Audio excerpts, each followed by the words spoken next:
बिस्मिल्लाहिर्रहमानिर्रहीम, अस्सलाम वालेकुम। मैं हूं करामत मुगल और मेरे साथ हैं ईसा नकवी। नकवी साहब, मखसूस नशिस्तों के केस में सुप्रीम कोर्ट के तारीखी फैसले के बाद हर शख्स के जहन में ये सवाल है कि अब क्या होगा। फैसला आने के 18-20 घंटे के बाद की डेवलपमेंट्स किस तरफ इशारा कर रही है? देखिए, सबसे पहले तो ये कोई सिर्फ आम सा फैसला नहीं था। इस फैसले से एक बहुत बड़ा सियासी जल्जला है और उसने शहर इक़्तिदार में बड़ी बड़ी इमारतों को लरजा दिया। इसका नतीजा जो है वो आपको आने वाले दिनों में नज़र आएगा। इस वीडियो में ज़रा हम बात करेंगे कि ये जो जल्जला आया है इसने कुछ इमारतों को तो ज़मीन बोस कर दी है, सही, लेकिन फिर कुछ इमारतें ऐसी हैं जिनमें बड़े बड़े क्रैक्स डाल दिए हैं और वो इमारतें अब झूल रही हैं, लड़खड़ा रही हैं, वो भी गिर सकती हैं और बड़ी बड़ी शख्सियात मलबे तले दब सकती हैं। सही। और ख़ास तौर पर वो शख्सियात जिनका तज़किरा लियाकत अली चट्ठा, साबिक कमिश्नर रावलपिंडी, उन्होंने अपनी एक प्रेस कॉन्फ्रेंस में किया था, क्योंकि ये जो फैसला आया इसमें उनकी तरफ बहुत सारी उंगलियां उठ गई हैं। सही, चार्जशीट हो गए हैं एक तरीके से जी। इसमें ज़रा जो सूरत हाल है उसमें इमरान खान का रद्द-ए-अमल और जो पहला रद्द-ए-अमल है वो आया, लेकिन जो हुकूमत का रद्द-ए-अमल है वो बड़ा हैरान कौन है। हुकूमत एग्जैक्टली इस वक्त वो करती हुई नज़र आ रही है जिस तरह पेट्रोल पंप पर एक बंदा खड़े होकर सिगरेट सुलगा ले, तो नतीजा आपको पता है कि क्या होता है। जब आप पेट्रोल पंप पे खड़े होकर सिगरेट सुलगाएंगे या फिर माचिस की तीली जलाएंगे या लाइटर जो है उसको जलाएंगे तो वहाँ पर सब कुछ ही जलाएंगे। वहाँ पर फ़िज़ा में बहुत जो है वो आग पकड़ने वाला जो बुखारात हैं उसके पेट्रोल के निकले हुए वो तो फ़िज़ा में मुअल्लक होते हैं, वो आग पकड़ेंगे, धमाका होगा और बड़े बुरे तरीके से जल जाएंगे। सही, ये सूरत हाल है इस वक्त। मैं आपके सामने पहले तो एक हुकूमत ने, आपने देखा ना कि कुछ एहतजाज हो रहे हैं, फलां सड़क के ऊपर ब्लॉकेड है, को मुस्तरद कर दिया। लीगी अरकान, लीगी कारकुन जो है वो बाहर निकल आए। लीगी कारकुनों को इतनी फुर्सत मिल गई गोया कि वो अपने बिजली के बिल भी भूल गए जी।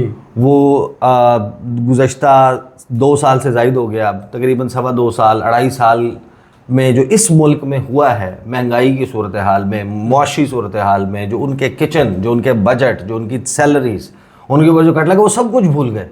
उन्होंने कहा कि बाहर जाएंगे, टायरों को आग लगाएंगे, सड़क ब्लॉक करेंगे।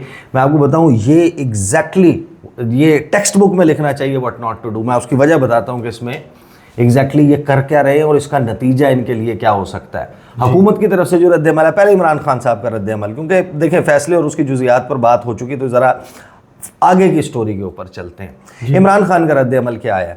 इमरान खान की ट्विटर अकाउंट से अंग्रेज़ी और उर्दू ज़बान में ये मैसेज किया गया है कि बेशक मेरा रब, मेरा अल्लाह अल-हक है। मैंने चीफ इलेक्शन कमिश्नर के अपने और पाकिस्तान तहरीक इंसाफ के ख़िलाफ़ बुग़्ज़ व तासुब की बार बार निशानदेही की है और इस बाब में पहम तशवीश का इजहार किया है। सुप्रीम कोर्ट ऑफ पाकिस्तान के आज के फैसले, जिसने तहरीक इंसाफ के ख़िलाफ़ इलेक्शन कमीशन की बदनीयती और तासुब को साबित किया है, से हमारे मौक़िफ़ पर मोहर तस्दीक सब्त हुई है। हम करोड़ों पाकिस्तानी वोटर्स और पाकिस्तान की सबसे बड़ी सियासी जमात के हिमायतियों को वोट के हक़ से महरूम करने के ज़िम्मेदारों के ख़िलाफ़ आइन के आर्टिकल 6 के तहत फ़ौजदारी कार्रवाई का मुतालबा करते हैं। सिकंदर सुल्तान राजा और इलेक्शन कमीशन ऑफ पाकिस्तान के अराकीन फिल फॉर मुस्ताफ़ी हूँ। इसके साथ मैं एक मरतबा फिर दोहराता हूँ कि जस्टिस काजी फ़ाइज़ ईसा लाजमन ख़ुद को मेरे और पाकिस्तान तहरीक इंसाफ से मुतल्लिक तमाम मुकद्दमात से अलग करें। यह है जो इमरान खान साहब ने मुतालबा किया। सबसे पहला सवाल यह कि क्या इमरान खान के मुतालबे के ऊपर अमल दरामद होगा? नहीं, बिल्कुल। ये जो सारा षड्यंत्र है वो इसलिए तो नहीं रचाया गया था कि ये जो सब कुछ हो जाएगा इमरान खान के मुतालबे के ऊपर तो अमल दरामद नहीं होगा। लेकिन हुआ क्या है? सबसे पहले जो इमारतें ज़मीन बोस हुई हैं मैं उनका बता दूँ जी। अगर कोई रह गई थी इखलाकी इमारत, वो ज़मीन बोस हो चुकी है। अगर कोई रह गया था कानूनी जवाज़ की इमारत, वो ज़मीन बोस हो चुकी है। अगर कोई रह गई थी आइनी जवाज़ की कोई इमारत, वो भी ज़मीन बोस हो चुकी है। अवाम में मकबूलियत हुकूमत पहले ही नहीं रखती, ये सबको मालूम है। बिल्कुल ऐसे ही जो इस वक्त सूरत हाल है सबको मालूम है। ये इमारतें तो हो चुकी हैं ज़मीन बोस, लेकिन अब क्वेश्चन मार्क किन किन के ऊपर लग गया। देखें, मामला शायद इनसे आगे जाएगा भी नहीं, पाकिस्तान की कुछ ज़मीनी हक़ाइक़ हैं, लेकिन Sikandar Sultan Raja, Election Commission of Pakistan overall, जो उनके अराकीन, पूरी बॉडी, उसके ऊपर एक बहुत बड़ा सवालिया निशान है। और Chief Justice of Pakistan Justice Qazi Faez Isa, उनके ऊपर देखिए, काजी फाइज ईसा साहब ने जो कुछ फैसले में लिखा है, उन्होंने जो कहा है, उन्होंने कहा कि उनके फैसले की गलत तशरीह की गई। कितनी हैरानकुन बात है जी, उन्हें कुछ क्या पता ही नहीं। क्या जस्टिस काजी फाइज ईसा साहब 13 जनवरी का फैसला देने के बाद, सुनाने के बाद, मोअज़्ज़िज़ बेंच, क्या वो कुस्तुनतुनिया शिफ्ट हो गया था? क्या वो स्विट्जरलैंड, हो गया था क्या वो पाकिस्तान सोसाइटी से? स्विट्जरलैंड छुट्टियां मनाने चले गए थे? ये सब कुछ उसी शरह दस्तूर की सबसे बुलंद इमारत की नाक के नीचे हो रहा था। रिपोर्ट हो रहा था मीडिया में जी, कि पाकिस्तान तहरीक इंसाफ जिस सूरत हाल से दो चार थी, काजी फाइज ईसा साहब ने इस पूरे केस की प्रोसीडिंग के दौरान किसी एक मकाम पर ये इंदिया नहीं दिया, अपने सवालात के ज़रिए, अपने रिमार्क्स के ज़रिए, अपनी ऑब्जर्वेशंस के ज़रिए, कि जिससे ये तासुर मिलता कि हाँ, वो भी इस बात के ऊपर हैरान है कि उनका जो 13 जनवरी का फैसला था उसकी इंटरप्रिटेशन गलत की गई। तशरीह ये बिल्कुल ऐसा ही है कि जैसे मैंने एक वीडियो में पहले भी कहा था कि अगर वो मेरे साथ ना मिले तो मैं उनके साथ मिल जाऊंगा। जब बेंच में यूनानिमिटी आते हुए देखी कि क्योंकि जब रिमार्क्स या सवाल 13 जनवरी के फैसले के हवाले से हुए, बेंच में हर उस सवाल पर, मैं आता हूँ उस सिगरेट वाले मामले के ऊपर कि हुकूमत कैसे सिगरेट सुलगा रही है पेट्रोल पंप पर, लेकिन जब वो सवालात उठे, उन सवालात के ऊपर काजी फाइज ईसा साहब का रिएक्शन जो है वो दीदनी था। सब ने देखा कि वो ऐसी बहस का धारा उस तरफ जाने से रोकते हुए नजर आए, इंटरप्ट करते हुए नजर आए, अपने फैसले का दिफा करते हुए नजर आए। हालांकि उनको नजर आ रहा था वो वहां पर ऑब्जर्वेशन दे सकते थे, वो उस तरफ जाने नहीं दे रहे थे जी। और इलेक्शन कमीशन ऑफ पाकिस्तान, अब मैं आता हूं, देखें हुकूमत का रद्द-ए-अमल में आपको दो वीडियोस हैं जिनके क्लिप्स मैं यहाँ पर प्ले कर देता हूँ। एक है अता तारड़ और एक है राना सनाउल्लाह। इन दोनों ने जो गुफ्तगू की है जिसमें वो ये इंदिया दे रहे हैं, और उसकी कुछ प्रोबेबिलिटीज़ के ऊपर हम आगे चलकर अगली किसी वीडियो में बात करेंगे, लेकिन वो ये कह रहे हैं कि हम रिव्यू में जा रहे हैं। और दूसरा वो ये सवाल कर रहे हैं, वो कह रहे हैं कि जो रिलीफ मांगा ही नहीं गया था, यानी उन्होंने कहा कि सुन्नी इत्तेहाद कौंसिल गई थी मखसूस नशिस्तें लेने के लिए, तहरीक इंसाफ को मखसूस नशिस्तें दे दी। उन्होंने ये एतराज़ किया। मैं आपको बताता हूँ कि इसमें बहुत बड़ी और संगीन गलती क्या है, लेकिन पहले आप सुन लें राना सनाउल्लाह क्या कह रहे हैं और अता तारड़ क्या कह रहे हैं। इन दोनों की गुफ्तगू सुन लें पहले, फिर आगे चलते हैं। हमारी जो लीगल टीम है वो गौर व फिक्र कर रही है, तो उसमें वो जो भी सजेस्ट करेगी, लेकिन करीने क़यास यही है कि रिव्यू में जाया जाए। और दूसरा फिर ये है कि पार्लियामेंट जो है वो इसका, क्योंकि मदर ऑफ इंस्टीट्यूशंस तो पार्लियामेंट ही है, तो इन चीज़ों को जो है वो पार्लियामेंट ही फिर जो है वो देख सकती है, क्योंकि जो सुप्रीम कोर्ट है वो तो आइन को तहफ़्फ़ुज़ देने वाला अदारा है, तो वहाँ पे अगर कोई इस किस्म की सूरत हाल पैदा होती है तो ये बड़ी बदकिस्मती है। अच्छा, ये राना सनाउल्लाह। अब अता तारड़ साहब को सुने। देखिए, आप आज एक दरख्वास्त दें सुप्रीम कोर्ट को कि जी मेरे नज़दीक मुझे जियो न्यूज़ के एंकर के तौर पे रिस्टोर किया जाए, अगर आपको खुदा न खास्ता यहाँ से टर्मिनेट किया जाए और फैसला ये आ जाए कि आप जियो न्यूज़ के कल से मालिक हैं, तो वो तो रिलीफ आपने मांगा ही नहीं था ना। आपने तो कहा था कि मुझे जियो न्यूज़ में बहाल किया जाए, आपने ये तो नहीं कहा था कि मुझे जियो न्यूज़ का मालिक बना दिया जाए। एक्सेप्ट कर लूंगा मैं वैसे। तो बात ये है अब यानी देखें, ये बात ये कर रहे हैं कि रिलीफ तो ये मांगा नहीं गया था, तो रिलीफ ये दे दिया गया। उन्होंने अपने तौर पर मिसाल दे के साबित करने की कोशिश की। राना सनाउल्लाह साहब जो हैं, उनके तेवर उसमें एक ढकी छुपी धमकी भी मौजूद है, और बहुत सारे लोग जो हैं वो अब जो हुकूमत के करीब शुमार होते हैं वो ये ट्वीट्स भी कर रहे हैं कि रिव्यू में जाएंगे। सिगरेट वाली बात फिर रह जाएगी।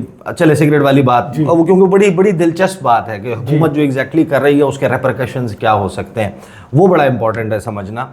लेकिन जो इन्होंने एतराज़ उठाया है कि ये तो मामला था ही नहीं, इस तरीके से था ही नहीं, तो मैं आपको एक बात बताऊँ कि इस समात, तमाम तर समातों के ऊपर मैं खुद मौजूद रहा हूँ जी। मैं सुप्रीम कोर्ट ऑफ पाकिस्तान से इसको रिपोर्ट करता रहा हूँ। समात का एक एक हिस्सा हमने सुना है, एक एक लफ्ज़ वहाँ पर जो गुफ्तगू की जा रही थी, जो कन्वर्सेशन थी, जो ऑब्जर्वेशंस थी, जो रिमार्क्स थे, जो सवालात थे और जो बॉडी लैंग्वेज थी, वो खला की तरफ से, पटिशनर्स की तरफ से, उनको रिप्रेजेंट करने वालों की तरफ से, कोर्ट रूम में बैठे हुए दीगर लोग जो ऑब्ज़र्व करने के लिए आए हुए थे, उनके तासुरात और उनकी बॉडी लैंग्वेज से लेके जजेस के तासुरात, उनकी बॉडी लैंग्वेज से लेके हर चीज़ को हम ऑब्ज़र्व कर रहे थे।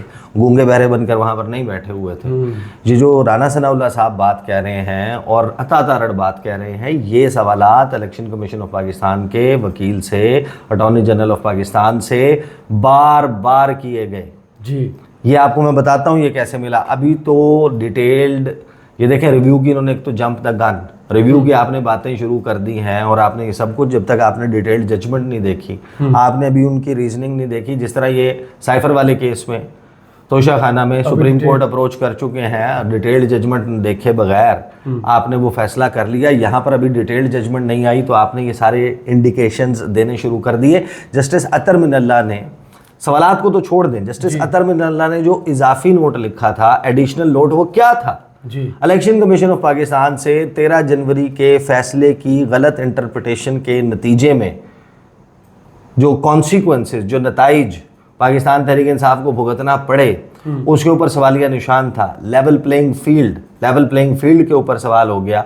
उनसे ये कहा गया कि आप जवाब दें, सेटिस्फाई करें इस कोर्ट को कि आपने उस फैसले की गलत इंटरप्रिटेशन के जरिए पाकिस्तान की एक मेजर पॉलिटिकल पार्टी को सियासी अमल से आउट नहीं किया, उसको उसकी शनाख्त नहीं छीनी, पाकिस्तान के आइन से इनहराफ नहीं किया। कोर्ट को सेटिस्फाई करें, जवाब दें कि आपके इस फैसले के नतीजे में पाकिस्तान के अवाम को डिसएनफ्रेंचाइज नहीं किया गया। जी, इन सवालात के ऊपर अगर इलेक्शन कमीशन ऑफ पाकिस्तान के वकील जो हैं वो ये कह देते हैं कि मैं असिस्ट नहीं कर सकता कोर्ट को इस मामले पर, वो जवाब देने से गुरेज करते हैं।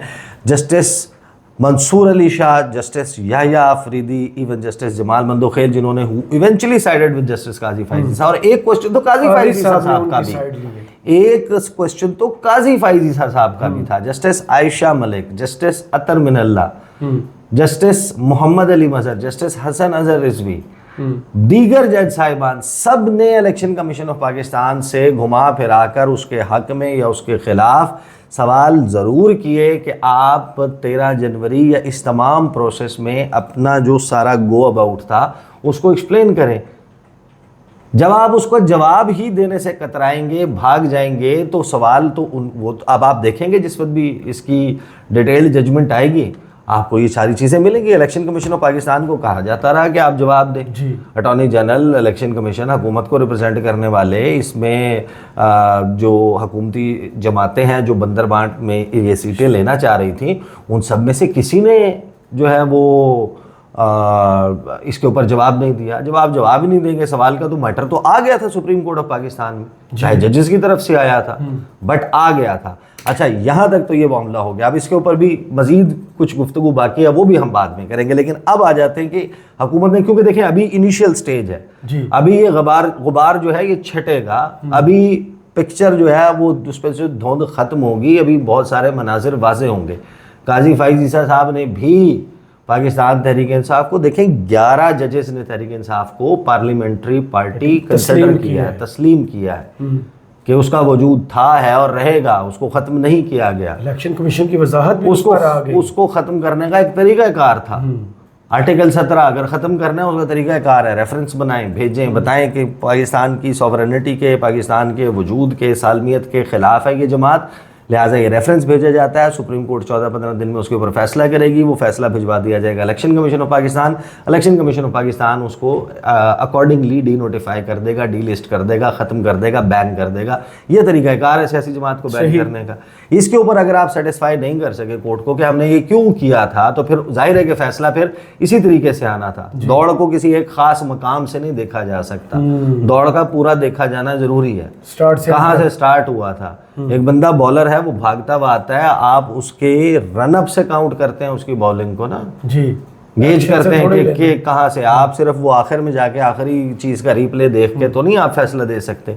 ये सारी चीज़ें कंटिन्यूटी में हुई थी। अब जो हुकूमत रद्द अमल दे रही है, ख़ास तौर पर जो ख़तरनाक रद्द अमल है करामत मुगल साहब, वो ख़तरनाक रद्द-ए-अमल ये है कि आप जाएं सड़क के ऊपर और सुप्रीम कोर्ट के जजेस के ख़िलाफ़ लीगी अरकान के नाम के ऊपर आप करवा दें एहतजाज, और आप जलाएं टायर, और आप जो है वो धुएं के बादल छोड़ें और एक हलाल किस्म का एहतजाज हो, साथ में इन जजेस के ख़िलाफ़ एक कैंपेन शुरू हो जाए, हुकूमत की तरफ से उसको बैकिंग का तासुर मिलता हो कि हुकूमत उसको बैक कर रही है, और कहें कि हम रिव्यू में जा रहे हैं, और फिर एक कैंपेन शुरू कर दें।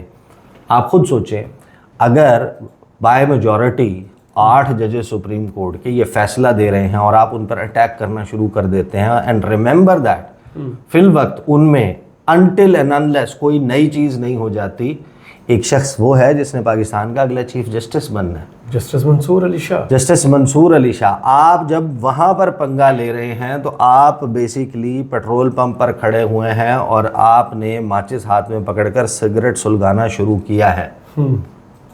आप तो 200-400 बंदों के साथ एहतजाज कर रहे हैं। मंसूर अली शाह या ये 8 जजेस सुप्रीम कोर्ट के ये इख्तियार और ये पावर रखते हैं। इनमें 2 जजेस वो हैं जिन्होंने बैठकर कोई भी बेंच बनाना है, काजी फैज़ ईसा साहब के साथ जी, जस्टिस तो जो दफ़ा 144 के नफाज के तहत जो आप तहरीक इंसाफ के लोगों को रोक रहे हैं, या उनके जलसे, जुलूस, कॉर्नर मीटिंग्स, उसके ऊपर ब्लॉकेट लगा रहे हैं, ट्विटर को आप बंद कर रहे हैं, आप लोगों का राइट ऑफ असेंबली जो है उसको सल्ब कर रहे हैं, 3 MPO के तहत लोगों को बंद कर रहे हैं, उनके एहतजाज का रास्ता रोक रहे हैं।